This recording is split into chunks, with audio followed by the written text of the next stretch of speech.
a un medio de quién? De IM coseno IM BM coseno de quién? De B menos delta sub I. ¿Sí? Ahí es todo. ¿Entendimos? ¿De dónde sale esto? Entonces esto es la potencia promedio. Esto es lo que nosotros estamos viendo. ¿Qué me quiere decir la potencia promedio?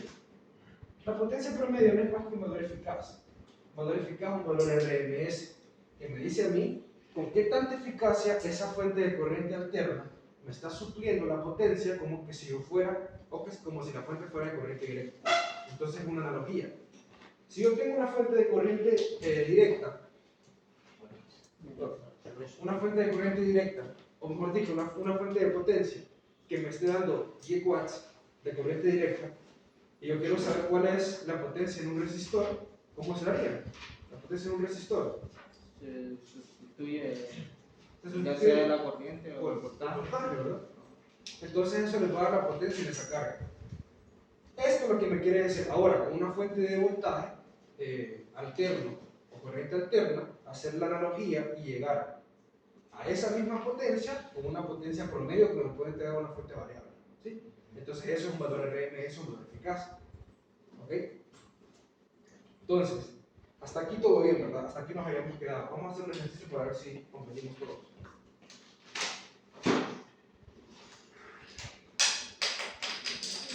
Ok, entonces, fijémonos aquí, fijémonos en esto acá. Marta, θ sub B, ¿qué significa? ¿De dónde sale esto? Uno es adelante y el otro. No, θ sub B, ¿qué significa? Este. ¿De dónde sale? Son la resta de los ángulos.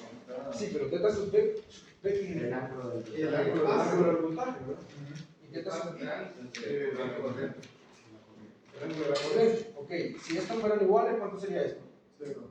Uno. O sea, sería ¿Por cero? ¿Cuánto un sería? medio de I por menos. Menos 1. Ajá, ¿y cuándo esos son iguales?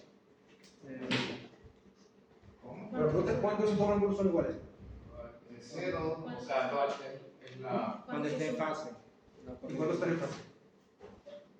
Al inicio, cuando el tiempo es igual a 0, por ejemplo. Recuerden, estos ángulos salen de mi carga. ¿Sí? Entonces, ¿cuándo están en fase? Cuando tengo un tipo de carga como Resistiva. resistiva, exactamente, resistiva, ¿verdad? Cuando tengo un tipo de carga resistiva. Entonces, si estos están en fase, no se adelantan. ¿Por qué? ¿Por qué no se adelanta esto? Porque estos ángulos, en realidad, en una carga lineal, en una carga resistiva, no existen. ¿Sí? Porque el circuito no involucra frecuencias. Entonces, si no involucra frecuencias, no involucra números complejos, no involucra fasores. Y esto no va a pasar y se va a convertir en una potencia promedio a la que estamos acostumbrados a ver, puramente resistivo. ¿Okay? Entonces, cuando esto existe, quiere decir que van a haber inductores y capacitores en mi circuito y en todas las cargas, en todos los edificios, en todos sus equipos, hay todos estos componentes. En toda la parte electrónica hay componentes inductivos, capacitivos, y es lo que a mí me dice cómo va a absorber la energía. ¿Ok? Entonces, la única carga que absorbe energía, ¿quién es? ¿Quién es el que consume energía? Los inductores. ¿Quién consume energía? Son los resistivos. Entonces, siempre en una potencia, quien va a llevar la carga, siempre que va a absorber la carga, va a ser la parte resistiva. Y a eso le llamamos potencia activa. ¿Ok? La potencia activa, ¿quién sería?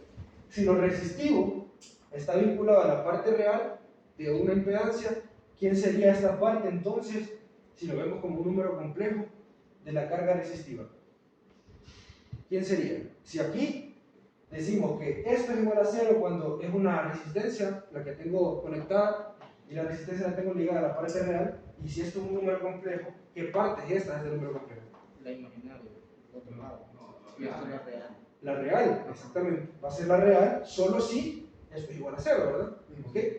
Y la parte imaginaria va a ser cuando estos dos ángulos no sean 0. ¿Ok? Entonces la potencia, esto de acá yo lo puedo escribir como un fasor. Entonces si yo tengo, en vez de esto de aquí, que yo planteé sinusoidalmente, yo puedo tener un fasor escrito como IM, ¿con qué ángulo? Ángulo I. Y B como BM con un ángulo B. ¿Sí? ¿Quién sería la potencia promedio entonces? Fijémonos aquí. ¿Quién sería la potencia promedio de acá?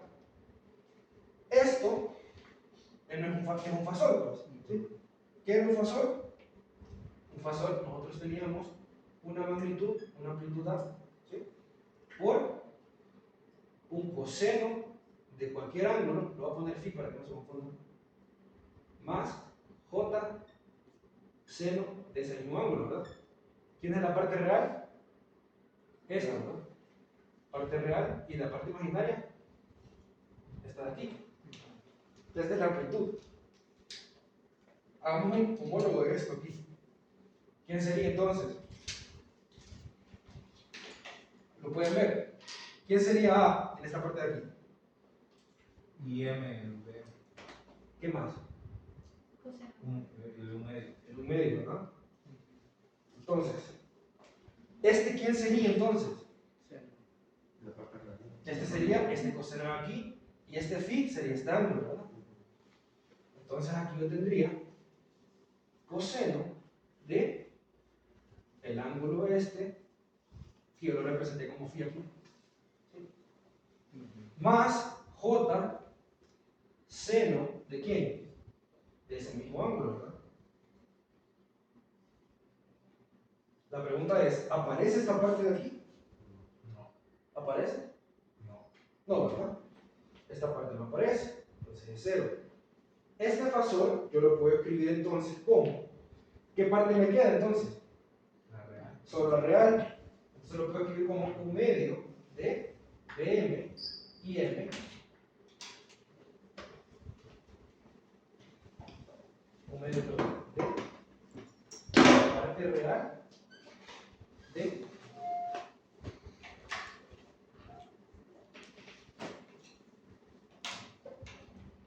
de la potencia promedio. ¿Sí? Esto de aquí se puede escribir, perdón.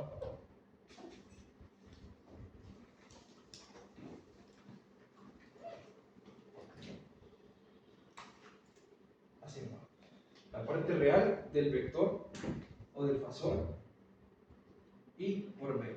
¿Sí? Yo sé que si yo tengo un fasor, estos dos va a tener tanto parte real y parte imaginaria. ¿Ok?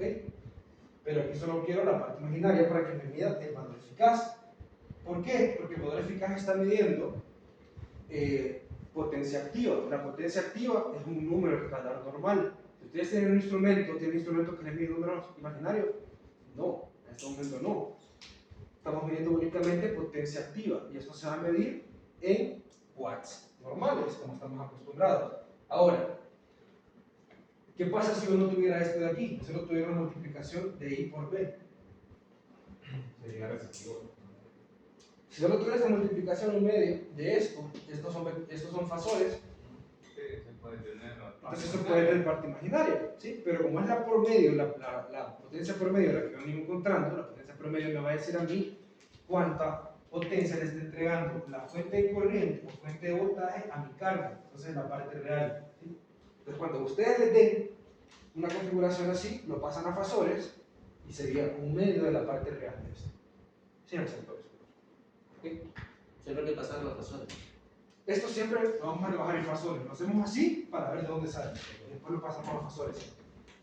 Entonces lo mismo va a ser aquí. Va a ser un medio de quién? De esta multiplicación. La parte real de I. Para este caso B por I.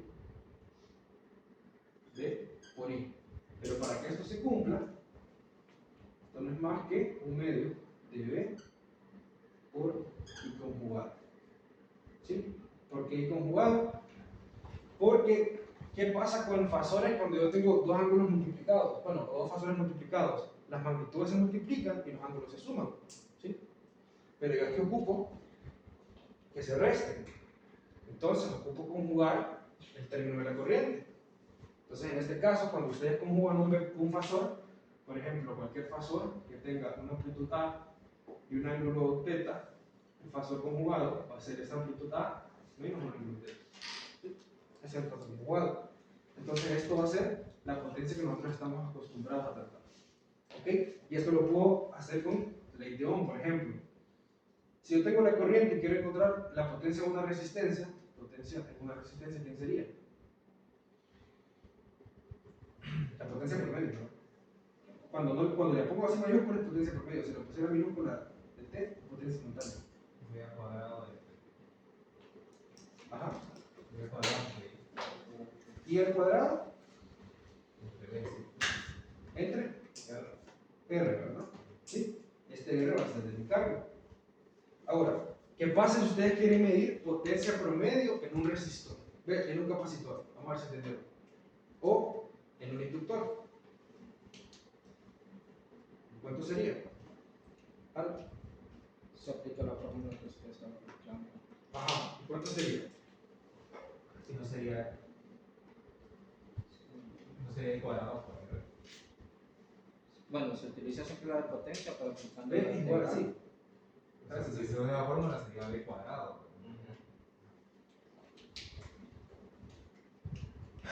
Eso sería para resistivo. Bueno, no resistivo. Ahora si quiero, si meto de un resistor, de un capacitor, ¿qué hago? Se utiliza la parte imaginaria. ¿Y cuánto da la parte imaginaria? ¿Cuánto da? Se usa la reactancia. Sería la diferencia de los ángulos. Sería coseno. Sí, pero yo le estoy pidiendo la potencia promedio de un capacitor o un inductor. Por definición, ¿cuánto sería? La derivada del. O sea, solo del capacitor y solo del inductor. ¿Cuánto sería eso? Solo de eso. Sería un medio de I cuadrado de un capacitor entre JW. Sí. Ajá, ¿cuánto Sería una sería? reactancia capacitiva.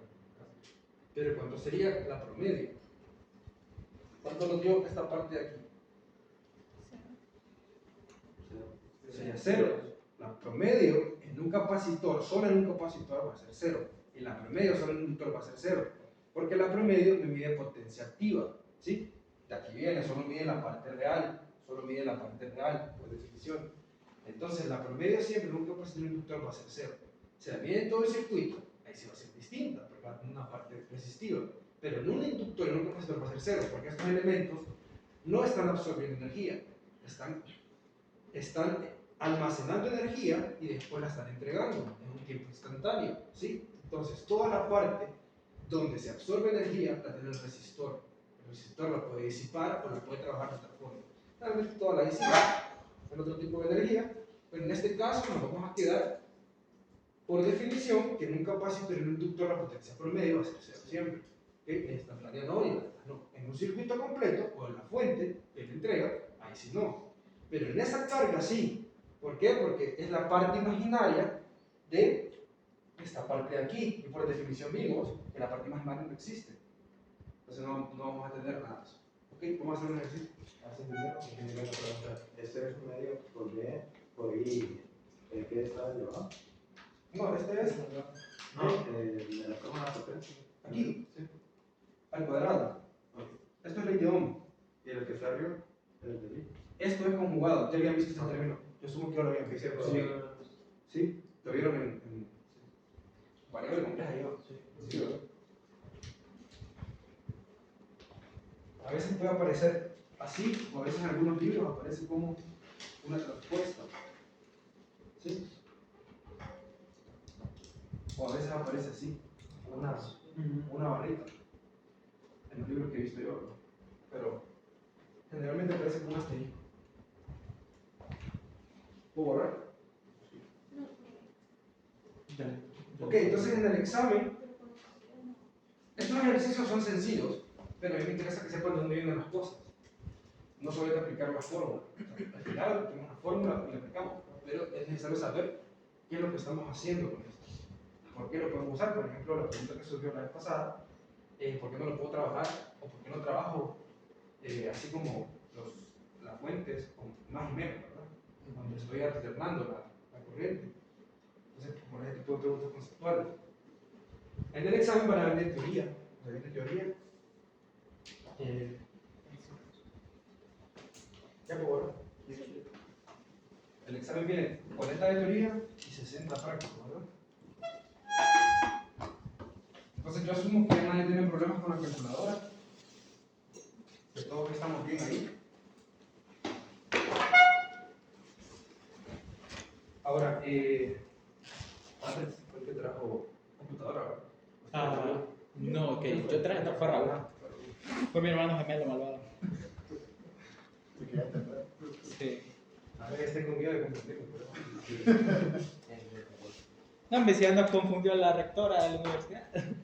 Nos dijo, ¿son hermanos ustedes? ¿Cómo consiguió la licencia para instalarla en Windows? No, Sí. fue Raúl. No, una amiga me la dio, es que tenía una fecha. Y yo la- Ah, pero no se preocupe, le Para la licencia, no para instalarla. Sí, pero ahí cuando descargué, más como 30 días gratis. Entonces, Ah, Me encontré un emulador para... ¿y les funcionó? Funciona. Bueno, ahí está. Sí, sí funciona. Bueno, no gasten ese dinero. A menos que ustedes sientan que van a ir a estudiar algo de lo mismo al extranjero. Sí, bueno, la inversión, ¿va? ¿Es negrilla? Y que son cuidadosos porque las tesis son bien delicadas. Si se les caen como unas 3 veces, de verdad. Te vamos a cuidar entonces. Lo hice por experiencia. Sí, sí. Una quincena de puedes hacer salir. No, si son caras, como 5.000, por ahí anda. 4.000 te salió abajo. 4.800. Aquí tengo un ejercicio sencillo. Sí, Pero va con fin de semana. Bueno, Ahí está el botón. entonces este va a contar como ejercicio de clase. Hagan una hoja aparte y como un punto. Recuerden que la ejercicio en clase van en puntos. Van a valer medio punto porque este es casi grado.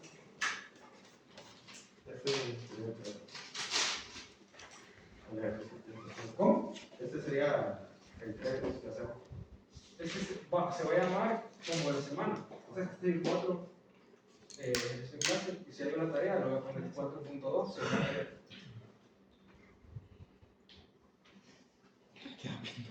Mirando como un perrito preocupado. Fíjate que no me la entregaron el día que nos presenté. No, se me saca puntos. No, Nunca tenés nada. Vos. No me la entregaron.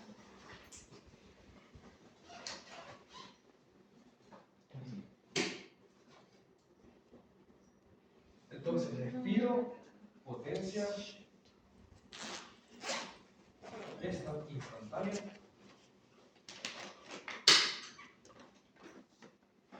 y la potencia promedio. Yo le pongo promedio acá abajo porque hago la P igualita. Pero en general la potencia promedio es como un paso así, mayúscula. Y la potencia instantánea es minúscula. Pero en la pizarra no las puede distinguir. Por eso le pongo promedio. Entonces, la instantánea, tenemos la fórmula, promedio de Bm y M coseno de teta B menos teta I.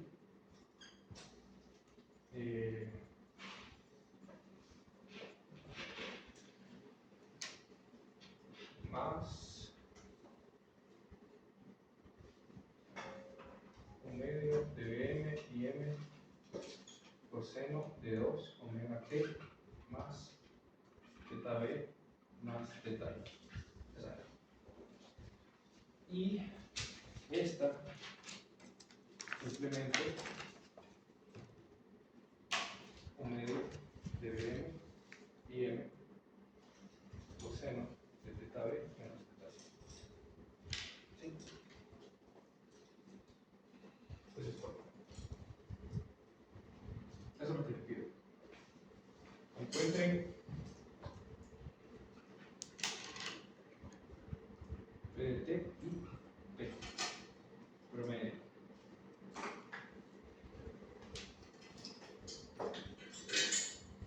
Eso, solo eso. Tienen un voltaje, tienen una corriente, encuentran la potencia instantánea y la potencia promedio en valor.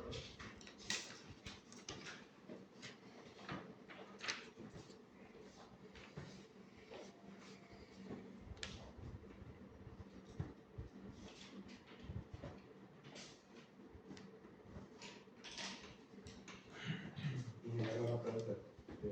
Cuando tenemos ese tipo de ejercicios, entonces la potencia sería resistiva, ya que había dicho que la capacitancia y la inductancia promedio sería 0.